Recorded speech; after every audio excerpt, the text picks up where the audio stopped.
오늘 본문은 열왕기하 6장 20절부터이지만 이 이야기의 시작은 6장 8절부터 시작이 됩니다. 그러면 6장 8절부터에 의하면 어떤 일들이 있었을까요? 아람 왕은 이스라엘과 전쟁을 하기 위해서 신하들과 이런저런 작전을 세워서 군사들을 이스라엘로 보냈습니다. 요즘에는 선전포고라는 것이 있지만 당대에는 선전포고라는 것이 없잖아요. 기습하면 되니까. 이스라엘로서는 아람이 어디로 쳐들어올지를 모르죠. 그러니까 아람과 국경이 있는 곳은 군사들을 다 배치해야 합니다. 이쪽으로 들어올 것 같다, 저쪽으로 들어올 것 같다. 우리나라도 38선에 군사들을 쫙 깔아놨잖아요. 그럴 수밖에 없는 거죠. 어디로 올지 모르니까요. 그래서 물샐 틈 없는 경계를 해야만 되는 겁니다. 그런데 아무리 최선을 다해서 방어를 한다 할지라도 완벽하지 않습니다. 군사를 여기저기 나누어 배치를 해야 하는 것은 당연한데, 그런데 수비하는 입장에서는 여기가 이쪽으로 올 가능성이 많다 그래서 많이 배치하고 저쪽은 안 올 것 같아 그래도 그쪽으로 파고드는 겁니다. 스파르타의 하니발 장군이 이탈리아 로마랑 전쟁할 때 카르타고는 지금의 북아프리카에 있잖아요. 북아프리카에 있는 카르타고가 로마하고 전쟁을 할 때 그때 북아프리카에 있는 카르타고의 군사를 이끌던 하니발 장군이 스페인 지방으로 넘어간 다음에 스페인에서 동쪽으로 해서 로마로 들어오려고 했습니다. 로마는 다 알고 있었죠. 저쪽에서 들어온다는 걸 다 알고서 올 만한 길을 다 막았습니다. 그런데 하니발이 기가 막힌 전략을 세웠죠. 코끼리를 이끌고 3,000m 넘는 알프스산, 눈이 와서 사람들은 걷지 못하는 알프스산을 넘었죠. 그리고 로마가 함락되기 직전이었습니다. 여러분, 여기는 안 온다? 그런 거 없어요. 공격하는 입장에서는 저 사람들이 수비 안 하는 곳으로 보내는 것은 당연한 거니까요. 로마가 그래서 함락되기 일보 직전까지 갔었습니다. 그 작전을 똑같이 따라한 사람이 나폴레옹 아닙니까? 나중에 알프스산을 똑같이 넘잖아요. 그런 세계 전쟁사에 있어서 가장 위대한 일을 했던 사람 중에 한 명이 한니발 아닙니까? 그러니까 국경이 허술하다 그러면 그쪽으로 반드시 들어와서 국경을 허물려고 하겠죠.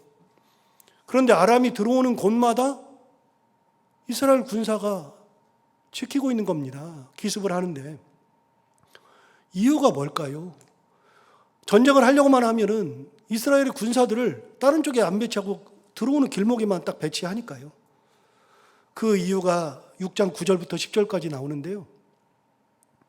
하나님의 사람이, 여기는 엘리사를 의미하는 겁니다. 하나님의 사람이 이스라엘 왕에게 보내 이르되 왕은 삼가 아무 곳으로 지나가지 마소서. 아람 사람이 그곳으로 나오나이다.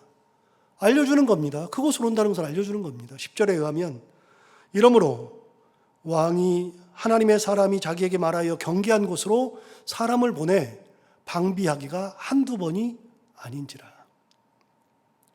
아람 군이 오는 길목을 하나님의 사람 엘리사 선지자가 이스라엘 왕에게 다 알려주었고, 엘리사의 말을 들은 이스라엘 왕은 군대를 보내 거기를 방어했기에 아람 군이 도저히 이길 수가 없었습니다. 이러기만 한다면 굳이 군대를 여기저기에 나누어 배치할 필요가 없는 거죠. 오는 길목에만 딱 갖다 놓으면 되니까요. 그렇다 그러면 승자와 패자가 정해져 있는 거 아닙니까? 아람 왕은 이해가 되지 않았습니다. 이건 말도 되지 않는 거니까요. 그러니 아람 왕의 입장에서는 분명히 우리 중에 누가 스파이가 있다, 첩자가 있다라고 생각한 겁니다. 그러지 않고서 이런 일이 있을 수가 없으니까요. 그러자 아람 왕의 신복 중에 한 사람이 이렇게 말합니다. 12절에서 이렇게 말하죠. 그 신복 중에 하나가 한 사람이 이르되 우리 주 왕이여 아니로소이다. 오직 이스라엘 선지자 엘리사가 왕이 침실에서 하신 말씀을 이스라엘 왕에게 고하나이다. 그러니까 아람 왕의 신하들은 다 알고 있었는데 이스라엘에는 엘리사라는 선지자가 있고 그 선지자는 왕이 침실에서 하는 말까지도 다 미리 알고 있어서 그런 얘기를 다 해주니까, 그러니까 우리로서는 어떻게 할 도리가 없습니다. 그 얘기를 하는 거죠. 그러자 아람 왕의 머리가 막 돌았습니다. 아, 그래요? 그러면 엘리사만 없애면 되겠네. 그래서 엘리사를 없앨 생각으로 자기의 군사들과 함께 말, 병거를 엘리사가 있는 곳을 찾아봐라 그랬더니 도단이라는 곳에 있습니다. 그래서 도단으로 보내게 됩니다. 그리고 자기 군사와 말과 병거를 가지고서 도단 성을 포위해 버렸습니다. 자, 이제 어떻게 될까요? 15절을 보시면 하나님의 사람의 사환이 일찍 일어나서 나가보니 군사와 말과 병거가 성읍을 에워싸는지라. 그의 사환이 엘리사에게 이르되 아, 내 주여 우리가 어찌하리이까? 그렇게 말했습니다. 그러니까 하나님의 사환이 아침에 일찍 일어나서 봤습니다. 그랬더니 아람 왕이 보낸 군사, 말, 병거가 성읍을 에워싸고 있었던 겁니다. 화들짝 놀라서 엘리사를 향해서 내 주여 우리가 어찌 하면 좋겠습니까? 라고 말을 하는 거죠. 이것이 엘리사의 사환이 본 당시의 모습이었습니다. 깜짝 놀랄 일이 있었던 거죠. 밤새 아람의 군사, 말, 병거가 성읍을 에워싸고 있는 모습을 보았으니까 얼마나 놀랐겠습니까? 정말 큰일이 났습니다. 그렇다면 사환이 보는 것처럼 정말로 큰일이 난 건가? 16절과 17절에 의하면 큰일이 나지 않았습니다. 16절에 의하면 대답하되 두려워하지 말라. 우리와 함께한 자가 그들과 함께한 자보다 많으니라. 엘리사가 분명히 대답했습니다. 우리와 함께한 자가 그들과 함께한 자보다 많다. 아니, 우리와 함께한 자는 있지도 않은데 17절에 의하면 기도하여 이르되 여호와여 원하건대 그의 눈을 열어서 보게 하옵소서. 그래서 엘리사가 자기 사환의 눈을 열어서 보게 해달라고 하나님 앞에 기도합니다. 그랬더니 여호와께서 그 청년의 눈을 여심해 그가 보니 불말과 불병거가 산에 가득하여 엘리사를 둘렀더라. 엘리사의 첫 대답은 두려워하지 말라는 거였습니다. 두려워하지 말라. 사환은 호들갑을 떨고 있는데 엘리사는 전혀 두려워하지 않고 있었고 사환에게도 두려워하지 말라고 말해 주었습니다. 왜냐하면 엘리사는 사환이 보지 못하는 것을 보고 있었으니까요. 눈에 보이지 않는 것을 보고 있었기 때문에 그렇습니다. 엘리사는 그들 군사만 보고 있었던 것이 아니라 하나님께서 보내주신 불말과 불병거가 훨씬 더 많아서 산에 가득하다는 것을 엘리사는 보고 있었기 때문에 이렇게 말을 할 수가 있었습니다. 그럼 엘리사가 두려워하지 말라. 우리와 함께한 군사가 더 많다고 해서 사환에게 두려운 마음이 없어집니까? 사환이 보지 못하는데 어떻게 두려워하는 마음이 없어지겠습니까? 우리 주인은 하나님의 사람이므로 하시는 말씀 하나도 의심할 만한 것이 없다는 것을 알고는 있지만 분명히 우리 주인이 하는 말을 내가 믿을 수는 있지만 실제로는 정말로 믿기 어려운 겁니다. 그러자 엘리사가 기도해서 사환의 눈을 열어 보게 해달라고 하고 드디어 엘리사의 기도에 의해서 사환의 영안이 열리게 되었고 영안을 열어서 보니 하나님께서 보내주신 불말, 불병거가 훨씬 더 많게 그 성을 보호하고 있었던 겁니다. 사환은 믿음이 없었던 것은 분명히 아닌데 믿음이 있었는데 그것이 믿음이라고 하기에는 확실한 것이 아니었습니다. 분명히 우리 주인이 하는 말을 믿을 수 있습니다. 그런데 믿기는 믿는데 분명한 것이 없으니까 믿는 것도 아니고 믿지 못하는 것도 아니고 하는 어정쩡한 상태가 된 겁니다.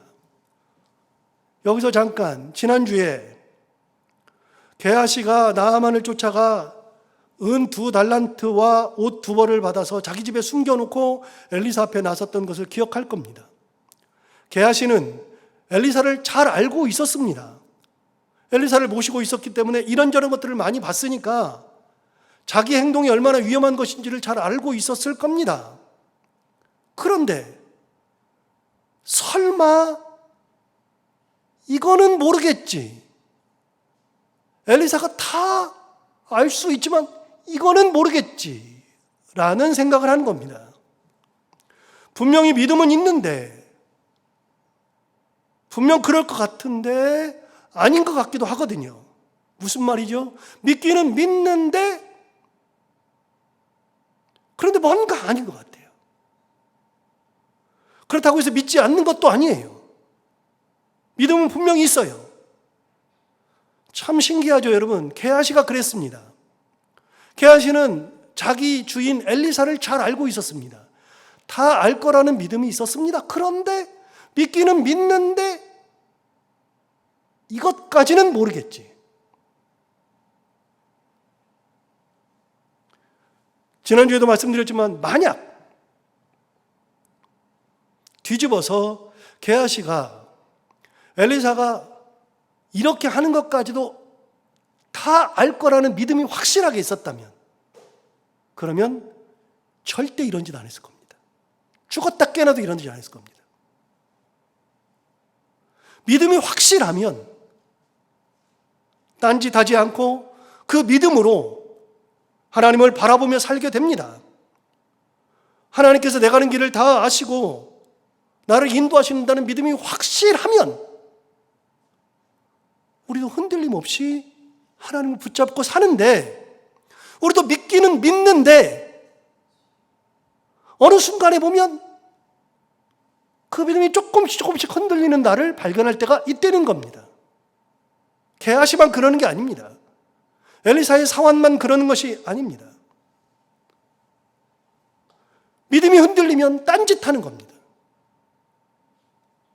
엘리사의 사환의 영안이 열리는 순간 모든 그 짐이 사라지잖아요. 엘리사가 말했어요. 두려워하지 말라 그랬어요. 정말 두려워할 이유가 없는가? 영안이 열리니까, 보고 나니까, 믿게 되니까 그때부터 두려움이 없는 거죠. 이사야 41장 10절에 의하면 두려워하지 말라, 내가 너와 함께 함이니라. 놀라지 말라, 나는 내 하나님이 됨이니라. 내가 너를 굳세게 하리라. 참으로 너를 도와주리라. 참으로 나의 의로운 오른손으로 너를 붙들리라 라고 하는 말씀을 우리는 항상 외우고 있고 이걸 좋아하는 분들이 굉장히 많습니다. 분명히 하나님께서 함께 하신다는 것을 알아요.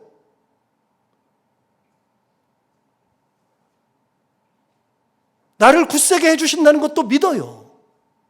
나를 도와준다는 거, 붙든다는 걸 다 믿어요. 믿고 있는데,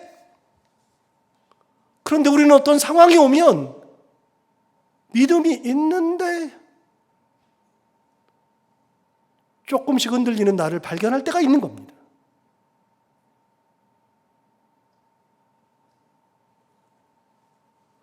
히브리서 11장은 믿음장이라고 하는데요.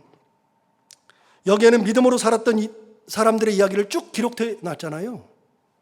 예를 들어서 아벨, 노아, 아브라함, 이삭, 야곱, 요셉, 모세 등등의 이야기를 기록해 두었습니다. 히브리서 11장에.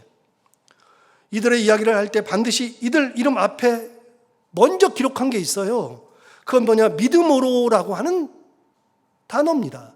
그래서 항상 시작할 때 믿음으로 아벨은, 믿음으로 노아는, 믿음으로 아브라함은, 믿음으로 모세는, 믿음으로 모세의 부모는, 항상 믿음장에서 사람들을 이야기할 때, 믿음의 사람들을 이야기할 때 전제 조건이 믿음으로라고 하는 단어가 들어와 있다는 겁니다.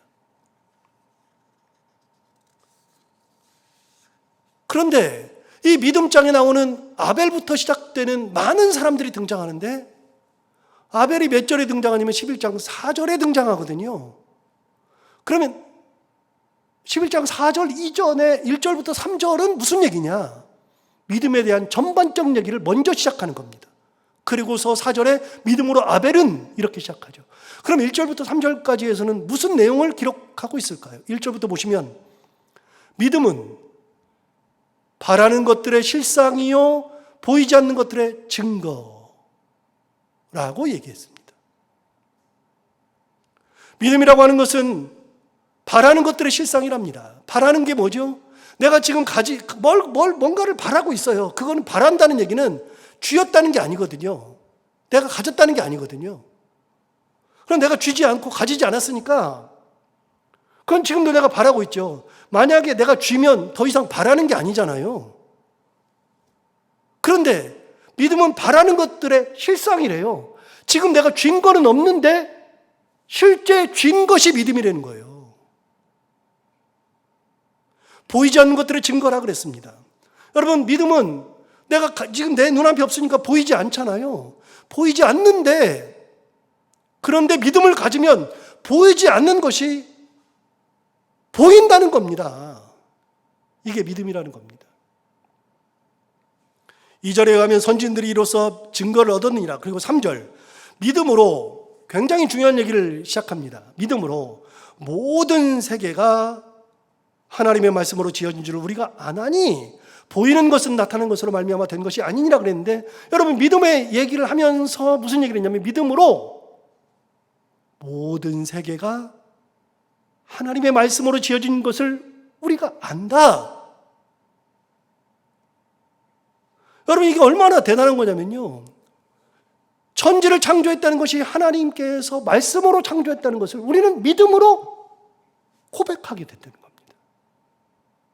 믿음이 없으면 이런 고백이 절대로 안 나옵니다. 하나님의 말씀으로 천지를 창조했다 그러면 믿음이 없는 사람은 뭘 하나님이 믿음으로 말씀으로 천지를 창조해? 그런 하나님을 왜 믿어? 차라리 내 주먹을 믿어라. 이렇게 말할 수도 있었을 겁니다. 그런데 믿음이 있으니까 천지 창조가 하나님의 말씀으로 됐다는 것을 믿게 되는 거잖아요. 제가 여러분들에게 믿으세요 그러면 믿어집니까? 아니요. 성령이 내한테 오셔서 내 마음을 감동시키시고 내 마음을 주장하시니까 믿음이 생기니까 그냥 믿어지는 겁니다, 이게. 여러분, 그런데 이런 믿음이 자꾸 흔들린단 말이죠. 엘리사의 사환이 두려워하는 것은 맞죠. 보는 것이 없으니까요. 그런데 엘리사를 지금까지 모셨다면 엘리사가 어떻게 하고 있나를 보면 답이 있을 겁니다. 엘리사 선지자는 이런 상황에서도 동요하지 않았습니다. 내 주인이 동요하지 않네? 내 주인의 하나님은 못 믿더라도 내 주인을 믿으면, 그러면 우리 주인이 모를 리가 없는데 다 알 텐데 우리 주인이 가만히 있네? 동요 않네? 그러면 호들갑을 떨 이유가 하나도 없는 거죠. 그런데 믿기는 믿는데 이게 조금 아닌 것 같아. 그게 우리를 방황하게 만드는 겁니다. 여러분, 이사야 41장 아까 얘기를 했지만 두려워하지 말라, 놀라지 말라 그랬는데, 여러분, 우리 이거 다 알아요. 믿음이 있으니까 다 고백해요. 믿음이 없어서 없는 게 아니에요. 우리는 다 믿음이 있어요. 그런데 그렇게 고백하면서도 어느 순간에, 믿기는 믿는데 어느 순간에 흔들리는 내가 있잖아요.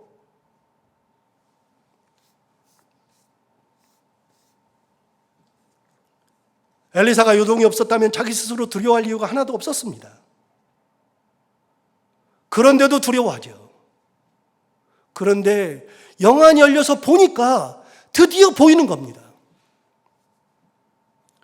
신앙에 우리 눈이 닫혀 있을 때는 하나님이 안 보이는데 신앙의 눈, 영안이 딱 열리면 하나님의 역사가 느껴지는 거예요. 그러니까 없는 것이 있는 것이고 안 잡았는데 가진 것이고 그렇게 되는 거죠. 사도행전 7장에 의하면 7집사 중에 한 명인 스데반의 순교 이야기가 나오잖아요. 스데반이 순교할 때 그는 집사로 임명된 지 얼마 되지 않아서 예수 그리스도를 전하다가 종교 지도자들과 부딪혔고 결국 그들에 의해서 돌에 맞아 순교를 하게 되었습니다. 이게 사도행전 7장이죠. 그렇게 종교 지도자들과 많은 논쟁을 하다가 그 논쟁의 마지막 순간 순교하기 직전 스데반이 7장 마지막 부분에 보면 남들이 보지 못하는 장면을 보게 됩니다. 7장 55절과 56절에 나오는데요. 스데반이 성령 충만하여 하늘을 우러러 주목하여 하나님의 영광과 및 예수께서 하나님 우편에 서신 것을 봤다. 스데반은 죽어가는 순간에 영적인 눈이 열리면서 하늘을 봤는데 하늘에 하나님의 영광이 드러나고 예수님께서 그 우편에 선 것을 보았습니다. 56절에는 이렇게 말합니다. 말하되 보라 하늘이 열리고 인자가 하나님 우편에 서신 것을 보노라 이야기했어요. 아무도 이해를 못해요. 아무도 이해를 못해요. 그런데 이것을 볼 때 55절에서 아까 뭐라고 했냐면 성령 충만했다. 여러분, 영안이 열리는 것은, 우리가 하나님을 볼 수 있는 것은 성령이 충만할 때입니다. 성령의 은혜가 있을 때입니다.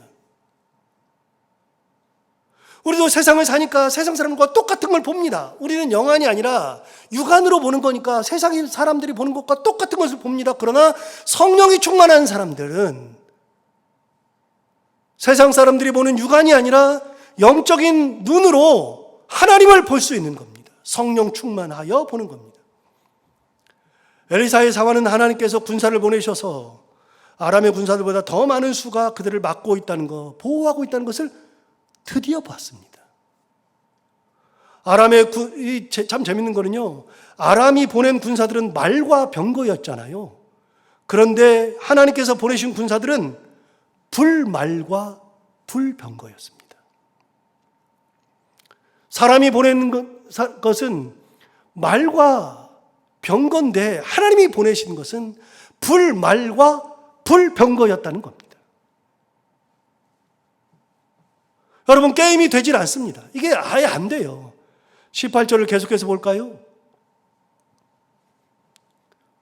아람 사람이 엘리사에게 내려오매 엘리사가 여호와께 기도하여 이르되 원하건대 저 무리의 눈을 어둡게 하옵소서 하며 엘리사의 말대로 그들의 눈을 어둡게 하신지라.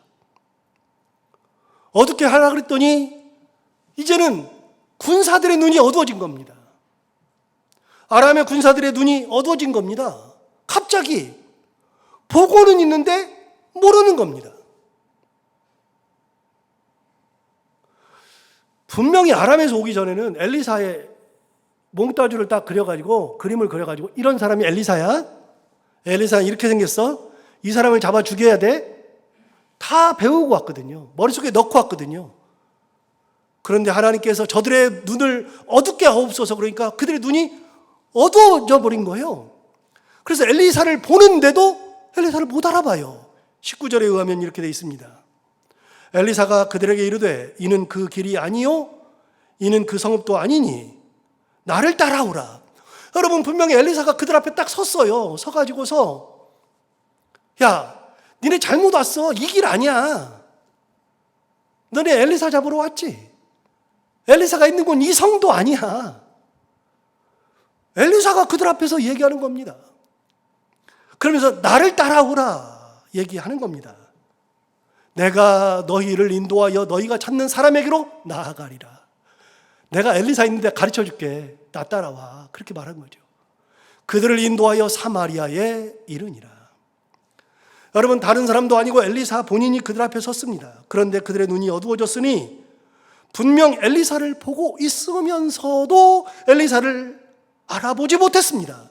정말 재밌게도 엘리사가 그들에게 말하는 것은 순 거짓말인데 그것이 거짓말인지 눈치도 채지 못했습니다. 여러분, 엘리사가 하는 거짓말이 뭐죠? 이 길 아니야. 이 성도 아니야. 너 그 사람 찾지? 내가 데리고 갈게. 사마리아에 갈 때까지 하나부터 열까지 다 거짓말인데 하나도 눈치를 채지 못했습니다. 아람 군사들이 바보 멍청이가 아니잖아요. 엘리사가 어디 있는지, 엘리사의 모습이 어떻게 생겼는지 다 알고 왔으니까 당연히 이 앞에 선 사람이 엘리사인 것을 알아봤을 것이고, 또 엘리사가 있는 것이 도단성이라는 걸 알고 왔으니까 그 성이 엘리사가 있는 것도 다 알아요. 그런데 여기 아니라 그러는데, 따라와 그러는데 아무도 반항하지 않고 따라가요. 갑자기 바보가 됐어요. 완전히. 아무 의심도 하지 않습니다. 성경 보면 웃기지 않습니까? 저 같으면요, 도단 여기에 있다 그랬는데? 어디 있기는 어디 있어? 여기 있는데? 우리가 밤새 와서 성을 에워쌌는데? 그래야 될 것 같은데 아무도 의심하지 않았습니다. 여러분, 우리 흔히 눈 뜬 장님이라고 하잖아요. 눈은 떴는데 장님이라는 겁니다. 그렇게 눈뜬 장님이 되면 완전 무대책이 되죠. 제가 제 경험을 한번 한 1년 전쯤인가 말씀드린 적이 있는데, 갑자기 문자가 와서 해외 결제가 딱 떠요. 해외 결제가 떴는데 가만히 읽어보니까 누군가가 해외에서 물건을 샀다는 거예요. 그래가지고 뭘 샀나 봤더니 골프채 샀대요. 저는 골프를 치지도 않는 사람인데 무슨 골프채를 샀다고 문자가 와서. 근데 거기 친절하게 확인하려면 전화하세요. 그리고 전화번호가 떠 있길래 제가 친절하게 전화까지 했잖아요. 전화까지 했는데, 저는 평소에 일종의 보이스 피싱, 여기서 보이스 피싱이라고 하는 보이스는 음성이고요, 피싱이라고 하는 건 낚시하는 거잖아요. 그러니까 보이스 피싱은 만난 적도 없는데 전화로 말로 낚시하는 거예요, 저 사람을. 요즘은요 보이스 피싱이 너무 이게 무서운 게요, 옛날에는 그런 거 없을 때는 사기를 치잖아요. 사기를 아는 사람이 사기 치잖아요. 그래서 인감증명 뭐 빌려달라, 뭐 그냥 얼마를 꿔달라 그러는데, 요즘은요 아예 입금을 해주니까 끝나버려요. 몇 천만 원, 그것도 막. 그 보이스 피싱이 너무 무서운 거예요. 그래서 저걸 당하는 사람 저걸 당하나 그랬더니 제가 당하고 있더라고요. 아무 의심이 안 돼요, 갑자기. 그래서 전화를 했어요, 친절하게. 그랬더니 90만 원이 결제됐대요. 근데 그 결제가 안 됐는데, 제가 확인해보니까 결제가 안 됐어요. 결제가 안 됐는데 그랬더니 지난달에도 90만 원 또 결제했다는데. 그래서 제가 깜짝 놀랐잖아요. 야, 무슨 결제를 자꾸만 해. 내 통장에 그대로 있는데?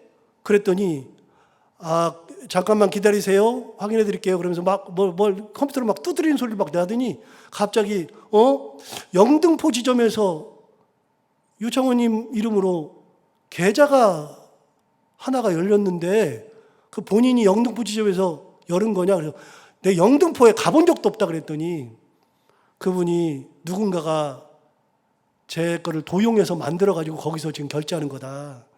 큰일 났다, 빨리 막아야 된다. 그래가지고 제가 이거를 경찰로 연결해 드릴 테니까 좀 있으면 경찰에서 전화 올 테니까 전화 받으래요. 끊지 말고, 전화 오면 바로 받으래요. 알았다고 그러는데 전화가 오길래 후다닥 받았죠. 받았더니 무슨 경찰서 누굽니다 그러더니 지금 막 신고가 접수됐는데, 그런데 지금 보니까 계좌 개설돼서 지금 그 고객님 돈이 빠져나가고, 그래서 이거 없는 계좌 만들어 가지고 했으니까 이거 없던 돈에서 빠져나가는 거니까 이거 돈을 메워야 되니까 큰일 났다고, 빨리 신고해야 된다고. 그러니까 금감원으로 연결을 해드리겠다고. 금감원에 연결하니까 금감원에서 또 사람이 전화할 거라 그래서 그러냐고. 금감원 전화 오면 받으라고. 그래서 잠깐 있을 때 금감원에 또 전화가 와요. 그것도 친절하게 받았잖아요. 받아가지고 했더니 금감원에서 이게 큰일 났다고. 제 핸드폰에다가 자기들이 만든 앱을 깔면 그 앱에서 다 저 사람들이 깔은 악성 코드를 다 해서 없애줄 테니까 앱을 깔으래요. 그래서 그럼 빨리 앱을 가르쳐 달라고 그랬더니 어디에 여기 플레이스토어에 가래요. 플레이스토어는 여러분 갤럭시잖아요. 삼성에서 만든 폰. 저는 아이폰이잖아요. 아이폰은 플레이스토어가 아니거든요. 앱스토어거든요. 똑같은 스토어지만 그건 플레이스토어, 이건 앱스토어. 그래서 나는 아이폰이기 때문에 플레이스토어가 없다, 앱스토어다 그랬더니 잠깐만요. 그러더니 그러면 제가 다시 확인해서 전화 드릴게요. 금감원에 곧 전화 와요. 그래서 하는데 전화가 안 와요. 그래가지고 왜 전화가 안 와? 그래가지고 막 기다렸어요. 얼마나 기다린지 몰라요. 빨리 와야 되는데, 빨리 막아야 되는데 전화가 안 와요. 그래서 그날 저녁까지 전화가 안 와가지고 너무 이상해가지고 큰일 났다. 그리고 퇴근한 다음에 집에 가가지고 밥 먹으면서 얘기했더니 보석이가 첫 마디가 아빠 그거 피싱이잖아요. 그런 순간에 깜짝 놀랐습니다. 저는 아이폰을 쓰거든요, 애플. 그거는 그게 안 된대요. 제가 아이폰 쓰는 게 얼마나 감사한지. 요즘은요, 딱 들어가서 저도 은행 앱을 깔았지만 은행에서 거기서 자동이체도 하고 이렇게 여기 확인도 하고 다 하는데, 그런데 그 앱에 들어가 보면요, 분명히 저는 우리은행하고 거래를 하니까 우리은행 앱을 깔았는데 우리은행에 딱 들어가 보면 제가 가지고 있는 통장들, 제 이름으로 된 게 다른 은행까지 다 떠요. 그래가지고 이 은행, 다른 은행 거를 여기로 옮기고 저기로 옮기고 다른 은행 앱을 깔 것도 없어요. 한 은행 앱에서 다 돼요. 그러니까 딱 들어가 보면 제가 얼마가 있는지 무슨 돈인지 싹 다 있어요. 다 있는데 들어가면 끝이었죠. 여러분, 눈뜬 장님은요, 의심도 안 돼요. 제가 처음 알았어요. 보이스피싱 욕할 게 아니고요, 누구나 다 당한다니까요. 진짜 패가 망신한다니까요. 너무 무서운 게요, 옛날 같으면 사기치고 마니까 그냥 당하는 사람이야, 그냥 몇몇 사람이 당하고 인감증명, 요즘은 인감을 해달라고 안 하잖아요. 보증서 달라고 안 하잖아요. 보증제도가 사라졌으니까 보증서라고 안 하잖아요. 얼마나 이게 제도가 좋아졌는지 몰라요. 보증 안 쓰잖아요. 그러니까 다행인데, 옛날에는 사기 쳤는데 이제는 사기가 아니에요. 얼마나 말이 되지 않는데 그런 것들을 다 하는 거예요. 여러분, 눈 뜨고 있는데 고백한다는 소리 하잖아요. 그런 말 우리 흔히 하는데, 우리가 인생을 살면서 이런 일들이 얼마든지 일어나기 마련입니다. 그런데 여러분, 아람 군사들은요, 여기까지 와가지고서 엘리사를 보고 있어요. 그런데 엘리사가 너 잘못 왔다 그러는데 의심하는 사람이 단 한 사람도 없어. 왜요? 닫혀 있으니까. 엘리사를 보면서도 못 알아보잖아요. 엘리사가 기도했잖아요. 저들의 눈을 어둡게 하옵소서. 어두워지면 안 보이는 거예요. 신앙의 눈이 닫히면 하나님이 안 보여요. 희한하게 믿음은 있는데, 그럴 거란 믿음은 있는데, 어느 순간에 보면 내가 하나님이 안 보이고 다른 것만 보일 때가 있어요. 진짜 눈뜬 장님이 될 때가 있어요. 20절을 볼까요? 20절에 보면 이렇게 말합니다. 사마리아에 들어갈 때에 엘리사가 이르되 여호와여, 이 무리의 눈을 열어서 보게 하옵소서. 사마리아까지 갔는데 거기서 이제 또 기도하는 거예요. 하나님, 이 아람 군사들의 눈을 열어서 보게 하옵소서. 이때서 그런 거예요. 그러니까 여호와께서 그들의 눈을 여심해 그들이 보니 자기들이 사마리아 가운데에 있더라. 여러분, 사마리아가 어디입니까? 이스라엘의 수도입니다. 거기는 군사들도 더 많고요, 그 군사로는 게임도 안 됩니다. 다 죽은 겁니다. 엘리사를 잡아 죽이려고 왔다가 자기들이 죽게 생겼습니다. 인생은 공수가 언제든지 변하기 마련입니다. 항상 공격만 할 수 있는 게 아니고요, 언제나 수비만 할 수 있는 것도 아닙니다. 망한 것 같잖아요, 여러분. 망한 것 같은데 절대 망하지 않습니다. 하나님께서 붙들고 계시면, 하나님께서 함께 하시면, 하나님께 함께 하신다는 영혼만 열리고 있으면, 그래서 하나님의 은혜 가운데 살기만 하면 절대로 망하지 않습니다. 여러분, 다니엘이 사자굴에 들어가서 끝난 줄 알았습니다. 사람들은 다니엘이 들어가면 죽는다고 생각했습니다. 그러나 다니엘이 들어갈 때에는, 영안이 열려있는 다니엘이 볼 때에는 그곳에는 사자만 있는 것이 아닙니다. 하나님이 천사를 보내셔서 이미 준비하고 계시는 것도 보이는 겁니다.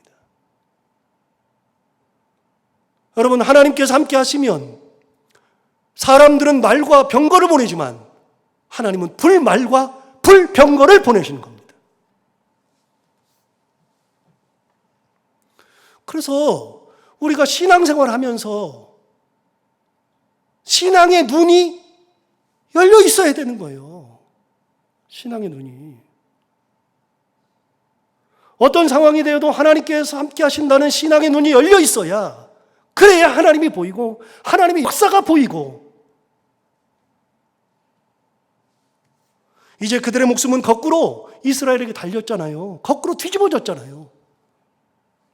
그래서 왕이 엘리사에게 친절하게 물어봅니다. 어떻게 할까요? 다 잡아 죽일까요?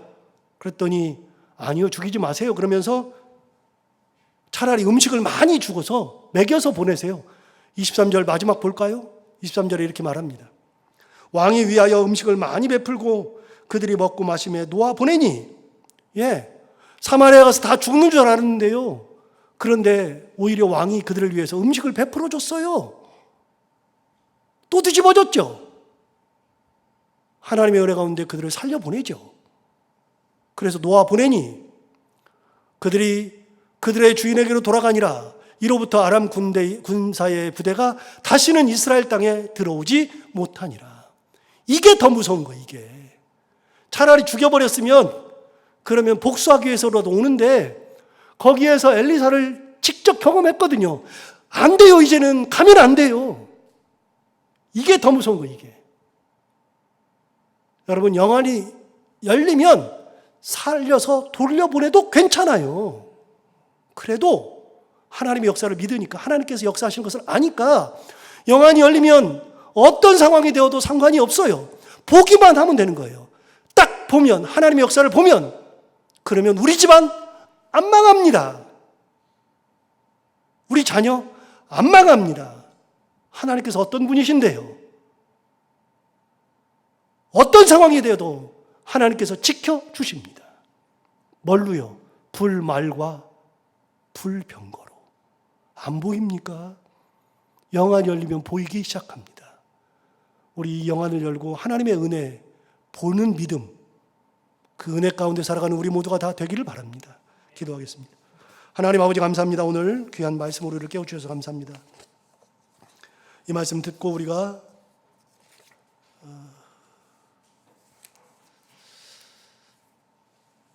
우리 안에 있는 영안을 열어 하나님을 보기를 원합니다. 하나님 함께하여 주옵시고 은혜 가운데 지켜주옵시고, 하나님 아버지, 어떤 상황이 되어도 믿음이 있는 것 같은데가 아니라 믿음으로 하나님의 은혜를 바라보며 하나님과 동행하는 귀한 삶을 살아가는 저희들 다 되게 하여 주옵소서. 예수님 이름으로 기도하옵나이다. 아멘.